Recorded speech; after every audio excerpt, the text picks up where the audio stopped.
Before the church there was the city. Ephesus stood at the mouth of the Casta River, the greatest port of the Roman province of Asia, a city of 200,000 people, of the Celsus Library, of a theatre that seated 25,000, of the great processional road lined with columns. And above it all, on the hill, rose the Temple of Artemis, one of the 7 wonders of the world, 4 times the size of the Parthenon, so famous that pilgrims came from across the empire to worship the goddess who had fallen from heaven. This was the city where Paul came to preach, and the city where the magic books burned. Ephesus was not a provincial backwater. It was the capital of the richest province in the empire, the seat of the proconsul, the center of the imperial cult, a city where loyalty to Rome and devotion to Artemis were woven into every street. Its harbor made it the gateway of trade between East and West. Its magicians made it famous for the Ephesian letters, charms and incantations sold at the temple, so renowned that they were used across the ancient world. It was a city of power, of wealth, of religion, and of darkness that called itself light. Into the heart of that city, the apostle came. Paul arrived in Ephesus around the year 52. He found a dozen disciples, taught them, and then did what he always did, he went to the synagogue. When the Jews rejected the message, he took the believers to the hall of Tyrannus, where he lectured daily for 2 years. Luke records the result, so that all the residents of Asia heard the word of the Lord, both Jews and Greeks. God worked unusual miracles through Paul's hands, even handkerchiefs carried from his body healed the sick. The 7 sons of Sceva tried to copy him and were beaten by a demon. And the magicians of Ephesus, confronted by the power of Christ, brought their books and burned them in public, 50,000 pieces of silver worth of magic, consumed in a single fire. Out of that fire, the church at Ephesus was born, and it became the mother church of the province. Priscilla and Aquila, the tent makers who had taught Apollos the way of God more accurately, made their home there. Timothy pastored there. And in the years that followed, tradition holds that the Apostle John himself made Ephesus his home, the last of the 12, writing his gospel and his letters among a church he had come to love. When the churches of Asia fell into confusion, it was to Ephesus that the faithful looked. It was the first church of the greatest province, the light of Asia, set on a hill that the whole empire could see. And so it was to Ephesus that Christ dictated the first of his 7 letters. In the vision of John, the Son of Man stands among 7 golden lampstands, holding 7 stars in his right hand. The lampstands are the churches, the stars are their angels. To the angel of the church at Ephesus, he writes, the words of him who holds the 7 stars in his right hand, who walks among the 7 golden lampstands. The risen Christ is not distant from his churches. He walks among them, he sees them, he knows them. And what he knows about Ephesus, he begins with praise. I know your works, your toil and your patient endurance. The church at Ephesus was not lazy. It worked, it labored, it endured. It could not bear with those who were evil, and it tested those who called themselves apostles and were not, and found them false.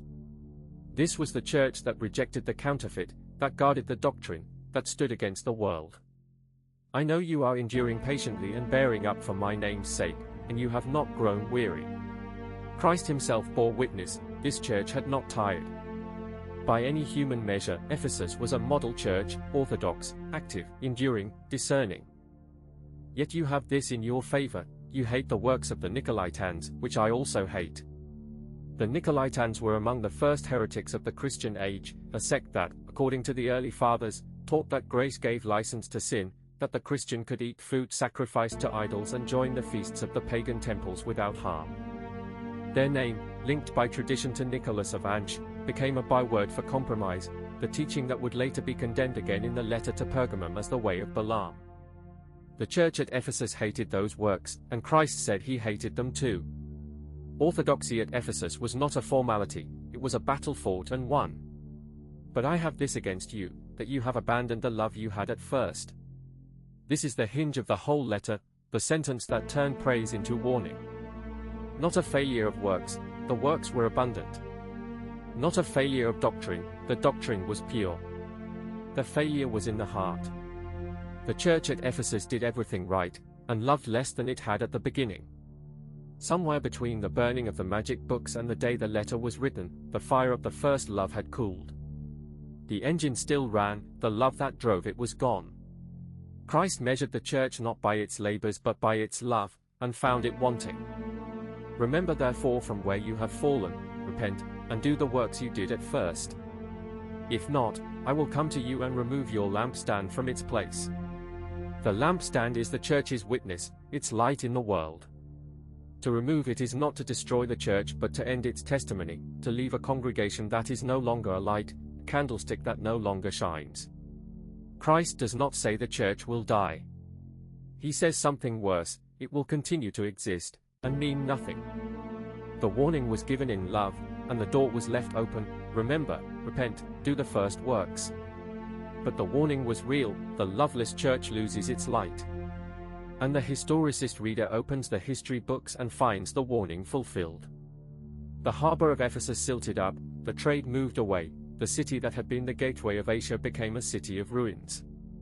The Temple of Artemis was stripped and abandoned, the great theater fell silent. The church of Ephesus, the mother church of Asia, the church of Timothy and John, faded from the pages of history and disappeared. Today the visitor walks among broken columns and marshland where the harbor once stood. The lampstand was not merely a symbol. In Ephesus, it was literally removed. But the letter did not end with the warning. He who has an ear, let him hear what the Spirit says to the churches. To the one who conquers I will grant to eat of the tree of life, which is in the paradise of God. The tree of life, the tree of Eden, guarded by cherubim after the fall, the tree that appears again in the last chapter of Revelation, bearing fruit every month, with leaves for the healing of the nations. The promise to the overcomer is nothing less than paradise restored. The church that loses its lampstand loses its witness, but the one who conquers, who keeps the faith and returns to the first love, is promised the tree that Adam never ate. The historicist reading of the seven churches sees in them not only seven congregations but 7 ages of the church, a panoramic prophecy of church history. Ephesus is the first age, the apostolic church, the age of the 12 and their disciples, zealous, orthodox, hardworking, and even then, already cooling in its love. The pattern is set in the first letter, every age of the church is tested by the same question. Not, you busy? Not, you correct? But, do you still love me? The church of every century stands where Ephesus stood, holding orthodoxy in one hand and the first love in the other, and Christ walks among the lampstands of every age, watching to see which hand we drop. Ephesus is gone, its harbor a marsh, its temple dust, its church a memory. But the letter remains, and the promise remains, and the warning remains. Christ still walks among the lampstands. He still measures his churches by their love. And he still stands ready to receive the one who remembers, repents, and does the first works, promising the tree of life to everyone who conquers. The loveless church lost its light, but the light of the gospel has never gone out. It burns still, wherever the first love is kept. This is the Unsealed, history through the lens of prophecy.